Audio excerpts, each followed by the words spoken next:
রোজ সকালে তোমার অ্যালার্ম ক্লকটা বাজে, তুমি একবার শোনো, অ্যালার্ম ক্লকটা বন্ধ করো, আবার চোখ বন্ধ করে ঘুমিয়ে পড়ো। একদিকে তোমার স্বপ্ন, দায়িত্ব, আর অন্যদিকে তোমার সেই অলসতা।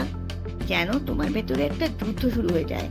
ভাবো যে ইস, যদি আরেকটু ঘুমাতে পারতাম, আজকে একটু পরেই উঠবো, আজ নয় কাল থেকে ঠিক সকালে ঘুম থেকে উঠবই, আজ একটু আরাম করলে কি বা ক্ষতি। এইভাবে দিন, সপ্তাহ, মাস চলে যায়, তুমি এক জায়গায় দাঁড়িয়ে থাকো, কাজ জমে জমে একটা পাহাড় হয়ে যায়। যখন হুঁশ আসে তখন তোমার ঠিক পাগলের মতো অবস্থা হয়। ভাবো কোন কাজটা কখন করব, মনে হয় আর কিছুই করার নেই। ভাবতে থাকো আমার স্বপ্নগুলো আর পূরণ হবে না। ততক্ষণে অলসতা তোমাকে পুরোপুরি গ্রাস করে ফেলেছে, যেন তোমাকে কেউ আটকে রেখেছে। তোমার স্বপ্ন, পরিবার, দায়িত্ব সবকিছু আজ তোমার থেকে দূরে চলে যাচ্ছে, কারণ তুমি বুঝতেই পারছো না যে তুমি ঠিক কি কি করতে পারো আর কতটা উন্নতি করতে পারো।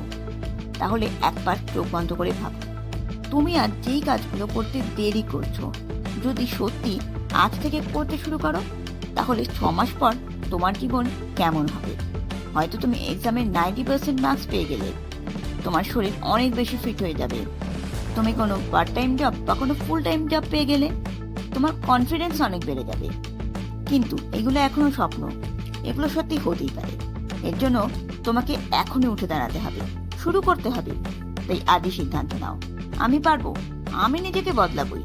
বিশ্বাস করো, এই একটা ছোট সিদ্ধান্তই তোমার জীবনের মোড় ঘুরিয়ে দিতে বাধ্য। তোমার ভেতরের যে শক্তি আছে সেটা তোমার অলসতার চেয়ে অনেক বেশি। জীবনে বড় কোনো পরিবর্তনের জন্য বড় কোনো কিছু কাজ করার দরকার নেই, ছোট ছোট স্টেপ নাও। প্রতিদিন সকালে অন্তত 10 মিনিট আগেই ঘুম থেকে ওঠো। তোমার ফেলে রাখা কাজগুলো আজই একটু একটু করে করতে শুরু করো। জানি কয়েকটা দিন তোমাকে খুব পরিশ্রম করতে হবে এই ফেলে রাখা কাজগুলো কমপ্লিট করার জন্য, কিন্তু যখন তুমি এই জীবনটায় অভ্যস্ত হয়ে যাবে তখন তোমার কোনো কাজকেই পরিশ্রম করা বলে মনে হবে না। সবকিছুই সহজ, সুন্দর লাগবে। অলসতা কোথায় পালিয়ে যাবে তুমি জানতেই পারবে না। প্রতিদিনের কাজ সেই দিন করার পর তুমি যেই খুশি আর মোটিভেশন পাবে, সেটাই তোমাকে বড় কোনো লক্ষ্য পূরণের দিকে এগিয়ে নিয়ে যাবে।